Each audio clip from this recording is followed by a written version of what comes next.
Welcome aboard our ongoing Bible tour. Today we make the third stop, Psalm 19, again a Psalm of David. At least the first half is a Psalm of David anyway. To understand the structure of this psalm, let us consult a noted authority. A certain imperial jurist of the 6th century, Cassiodorus by name, after leaving office, dedicated the rest of his years to religion. Among other writings, he made the Mother Codex of the Vulgate Bible and left behind a notable commentary on the Psalms. He sees 3 parts to this psalm. Each of the 3 sections, though brief, adds greatly to the literature. The first part is a theophany, the second a wisdom psalm, and the third is penitential. Yes, the very first part is a theophany like Psalm 18, but it is much kinder and gentler. Psalm 18 found God in the violent storms of nature. Psalm 19 finds him also in the gentle days and nights.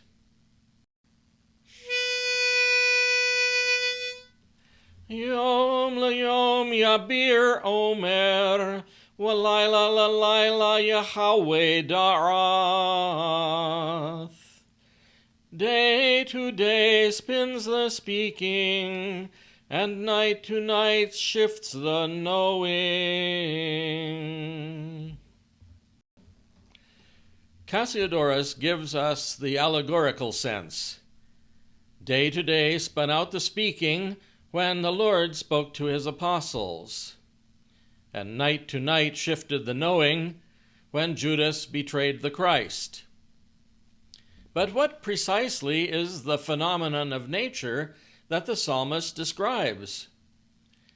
How does one day communicate to another, and how does one night to another? Day is the time of light, and night of darkness, but each of them reveals something different about our world. Day reveals the surface of the earth in fine detail, which cannot be seen by night. But night allows the stars to shine, which cannot be seen by day. Our knowledge must encompass both what we are taught by day and what we are taught by night. It is like 2 teachers for 2 different subjects. When one teacher finishes his lesson, the other teacher begins. Each teacher resumes his lesson where he left off 12 hours before. Human science learns about the earth during the day and learns about the stars during the night. Over the course of the year, the seasons remake the face of the earth, and the signs of the zodiac rotate in the sky. But these changes transpire so slowly that one hardly notices any difference from day to day or from night to night. The pattern of a single day can hardly be distinguished from the pattern of the next. The logic of one night can hardly be distinguished from the logic of the last. The idle observer expects to see each day and each night to be like its predecessor. Perhaps the wolves, who are great astronomers in their own right, can tell that the moon is changing, and that is why they howl. Down, Diesel, down! We read you loud and clear. Dogs and wolves certainly do not like change.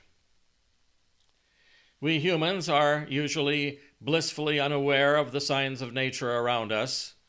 We fully expect each day to be like the last, and each night to be like the next. The sequence of the days and of the nights weaves the net of time. The psalmist seems to make this an allegory for the network of human communication. Cassiodorus notices that in Psalm 42 a similar phrase occurs. Deep calls out to deep. In Psalm 19 we have day to day and night to night, and in Psalm 42 we have deep to deep. Spiritual authors have seen in the latter phrase the human spirit yearning for the divine. Night has to cross just one day to find the next night, but the abyss within must transcend time itself to reach the abyss in eternity. That is metaphor for you. It just goes higher and higher, deeper and deeper. Perhaps it will be a relief then for us to advance into the second part of the psalm. The rhetorical figure of simile governs the middle of the psalm. Allegory leaves implicit half of the equation, but simile shows both of them. Consequently, there is less mystery and more clarity. The middle part of the psalm praises 5 gifts of Adonai: the Torah, the decrees, the precepts, the commandments, and the judgments. One is tempted here to see the same poet at work as in Psalm 119, where every stanza contains the Torah and 7 of its synonyms. Here, however, the sequence is interrupted by a phrase that is not a synonym: awe for Adonai. For me, though, the great sentence of this part is the following verse: Ha-nechmadim mizahav umipazrav umathukim midbash v'nofeth tzufim. Precious are they more than gold or grand gilding, and sweeter than honey or raw honey from the hives. We no longer find ourselves in a realm of pure simile. There is a basis of sameness, but also an element of intensification.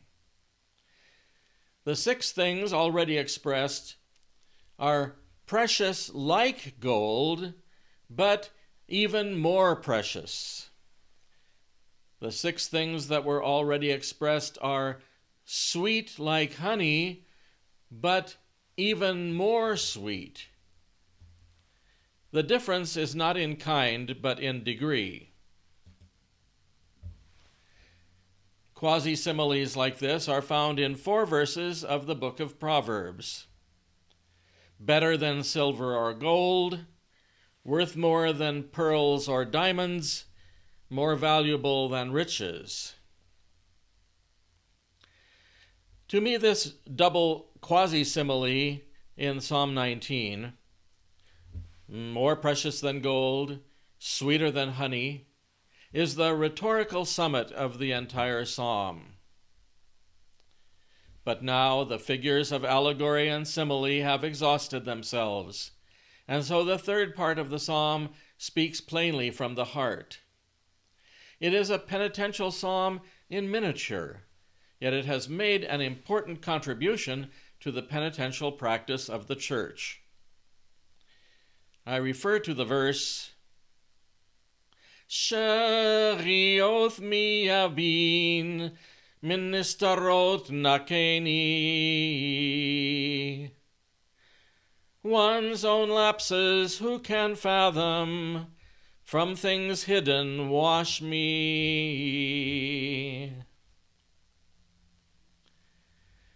There is much about our interior life that we do not fully understand. Pride causes us to inflate our virtues and minimize our faults. The ancient Greeks recognized this fact and coined the maxim, "Know thyself." I am in horror of a world in which people are losing the ancient art of self-knowledge. Of course, even if no one else knew who they were, we could still find the way. This psalm can really help. Years ago, I gave a little homily on Psalm 19. Eventually, it became the third homily in my recent book, Homilies from Montana. It was 1985 in Miles City, Montana, and I said this: "Are these 10 commandments the cost of discipleship?" Negative. I do not consider them a burden to be borne through life, or a weight upon the shoulders of liberty. If they were, why are they described as sweeter than honey? It is more precious than gold to honor our God and His name and His day and His truth, and to love our parents. It is sweeter than honey not to envy the life or the wife or the goods or the good name of a neighbor. The 10 Commandments very much seem to me the only recipe for sane living to make this world a better place.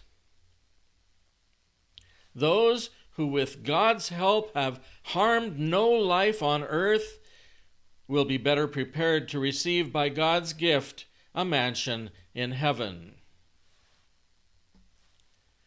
Before their call, Peter and Andrew, James and John had already kept the commandments. Before his call, the rich young man was asked whether he had kept the commandments. So discipleship seems to presume a certain threshold of integrity. The moral life is the only solid basis for the spiritual life. Grace does not supplant nature, but perfects it. The Decalogue prepares us for discipleship and for the cross. With the fulfillment of the commandments, we are strengthened to carry the daily cross after Jesus. With their rejection, the cross comes to seem impossible, and Christ himself as someone absurd. We keep the commandments not as ends in themselves, but as first steps on the way of the cross. Christianity, stranded in a desert of temptation, never following the signs to Calvary, has not gotten off the ground and will never reach Easter. The task of discipleship is not just the battle against sin, but also the embrace of total self-giving love.